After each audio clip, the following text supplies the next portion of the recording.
Alors, docteur Laroche va nous parler d'un film culte, La folie des grandeurs, mais c'est pour le traitement médical de l'artériopathie des membres inférieurs. Ruben et puis Gilles de leur invitation, donc bon anniversaire, 10 ans, ça se fête, et je pense qu'on aura l'occasion de le fêter. Alors ça n'a rien à voir, mais c'est une opération qui a commencé le 13 octobre à l'occasion du World Thrombosis Day, ça dure 1 an, et on va évaluer le risque de maladie thromboembolique veineuse chez les patients qui sont vus par les médecins vasculaires. Alors pourquoi la folie des grandeurs? Eh bien tout simplement, c'est qu'aujourd'hui on voit arriver une avalanche de traitements pour l'artériopathie des membres inférieurs dont on ne sait pas exactement les indications. Donc on veut tous faire des progrès, mais il y a un mirage au sens où l'on croit que tout changement est un progrès. Donc c'est ce qu'on va voir.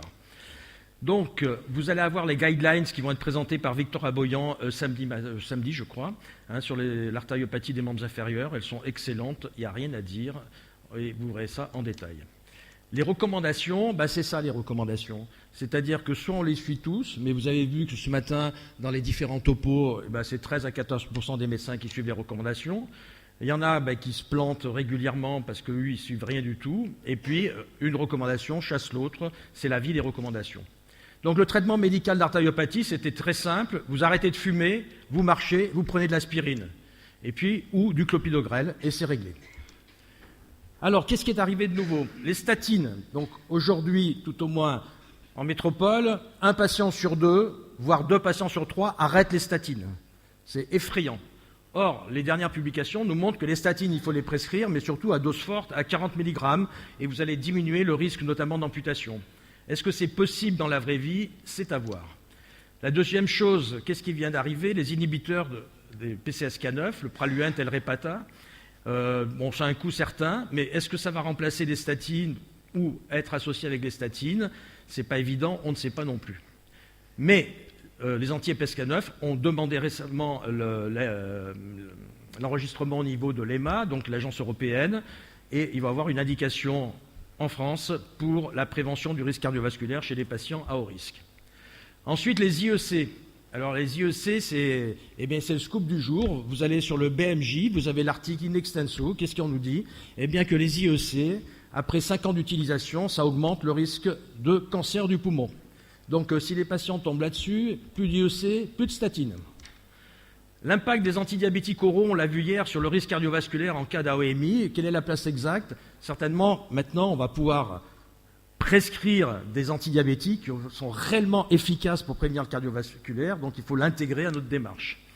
AOD, AMI, l'étude Compass. L'étude Compass va vous être présentée samedi matin.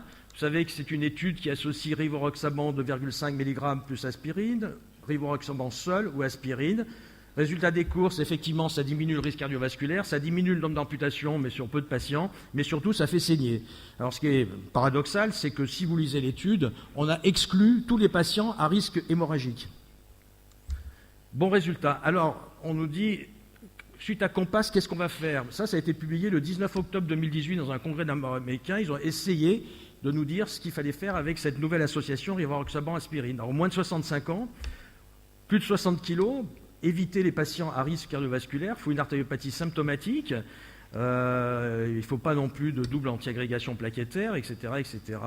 Et donc, on va voir. L'aspirine, alors l'aspirine, vous savez qu'en prévention primaire, ça ne marche pas. Et là, c'est une étude très intéressante, c'est que l'arrêt de l'aspirine non justifié est dangereux sur le plan cardiovasculaire. 600 000 patients, les patients qui stoppent sans raison, 37% de surrisque cardiovasculaire, donc c'est un risque cardiovasculaire surajouté. Et je rejoindrai Jean-Philippe Collet, qui a dit que la santé publique et les dépenses publiques ont plus à gagner à éviter un arrêt du traitement par l'aspirine qu'un traitement par rivaroxaban. Ensuite, la dernière évolution, c'est les anti-inflammatoires dans l'artériopathie des membres inférieurs. Et l'étude Cantos qui a donné des bons résultats, mais bon, pour l'instant, on en est là. Donc, qu'est-ce qu'on va faire? Donc, statine antiplaquettaire, antidiabétique, etc., anti-PCSK9, où est la vérité? Donc, si vous avez une artériopathie au stade d'ischémie d'effort, un territoire atteint, statine, clopidogrel ou aspirine, IEC, et c'est tout. AOMI et ischémie d'effort, le polyvasculaire, peut-être qu'il va falloir rajouter un anti-PCSK9, on n'en sait rien.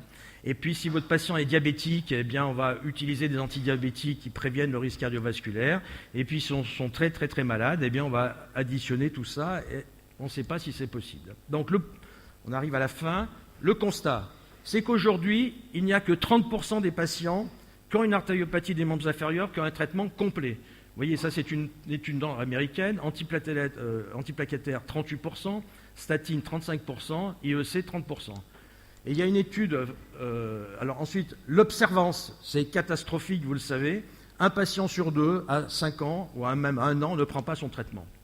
Et là, c'est une étude récente qui a été publiée par Alessandra Burat-Rivière, qui a repris les données de la sécurité sociale, donc les gens qui étaient en ALD pour une artériopathie. Donc voilà les résultats, comparés à un groupe contrôle. 73% des patients qui ont une ALD pour l'artériopathie prennent un antiplaquettaire, 55% une statine, 26% un IEC, mais les trois, il n'y a que 30%. Donc vous voyez qu'on est largement en dessous de ce qui devrait être. 30% des patients avec une artériopathie ne prennent pas de statine, 20% pas d'antiplaquettaire, 30% pas d'IEC et 70% n'ont pas de trithérapie. Le coût du traitement est élevé, c'est 11 000 € par patient pour 12 000 € pour l'infarctus. Si on va plus loin et que l'on introduit la composante compliance, sachant qu'un patient sur 2 l'est vraiment, nous sommes alors confrontés à un sérieux problème. Qui prend son traitement? En plus, il y a le coût. Sur une base de 500 000 patients en ALD pour une artériopathie, le coût cumulé annuel actuel, c'est 5,5 milliards d'euros si tout le monde prenait son traitement en France. Donc, sur 100 patients qui présentent une artériopathie au stade de l'ischémie d'effort dans la vraie vie, seuls 25 prennent leur traitement complet et changent de vie, parce qu'on va voir que c'est ça le plus important. Et il y a un article aujourd'hui dans Lancet qui montre que, en cardiologie, si on n'arrive pas à faire changer les vies des patients, vous pouvez accumuler toutes les drogues que vous voulez, ça ne marche pas. Autre chose, le score de précarité, maintenant il est adapté sur toutes les pathologies. J'ai fini. Ça s'appelle le score EPIS. Qu'est-ce qui nous montre? Que 54% des patients qui ont une artériopathie des membres inférieurs sont en situation sociale de précarité, donc ils ne prennent pas le traitement. Donc réfléchissons et agissons afin d'atteindre ce qui est réalisable. Le problème numéro 1 est l'adhésion au traitement, ça s'appelle l'éducation thérapeutique et on est complètement en faillite de ce niveau-là en France. Le problème numéro 2, c'est le changement de vie des patients, c'est ce qu'il y a de plus difficile à obtenir. Et si vous ne l'obtenez pas, vous n'aurez pas de résultat. Attention à l'escalade thérapeutique injustifiée qui existe déjà. J'ai des patients, crampes sous statine, anti-PCSK9. Pas remboursé, ce n'est pas un problème. Si l'on veut augmenter la compliance, il ne faut pas multiplier les médicaments à prendre. L'alternative, d'ailleurs, qui se fait en Inde, c'est la polypile, mais les labos sont contre. Une nouvelle molécule merveilleuse ne résout rien. Iatrogénicité des AOD dans l'artériopathie, risque hémorragique, d'autant plus que chez ces patients, les facteurs de comorbidité sont multiples. La lutte contre le tabac doit être efficace, elle ne l'est pas en France.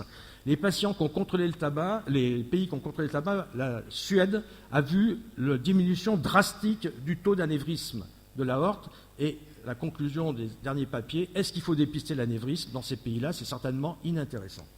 La pollution, je vous en parlerai samedi soir, c'est un facteur cardiovasculaire de risque majeur qu'il faut tenir compte. Et enfin, la précarité. Voilà, le poids des traitements, c'est très, très, très difficile. Et puis là, il doit y avoir un petit truc là. Donc, ici, le muscle, c'est ça. D'accord? Vous mettez le son. Voilà. Donc, le muscle, il souffre, il est mal oxygéné. Et après, on rajoute des médicaments. Donc, voilà, par exemple, ça, c'est une statine. Après, on va donner un antiplaquettaire, voilà, etc. Voilà. Non, pas là, voilà. Mieux quand même. Sel. Et voilà, donc on va couper, hein, c'était juste un clin d'œil. Mais c'est ça, aujourd'hui, le traitement de l'artériopathie, je vous remercie. Non, pas encore. Ouais.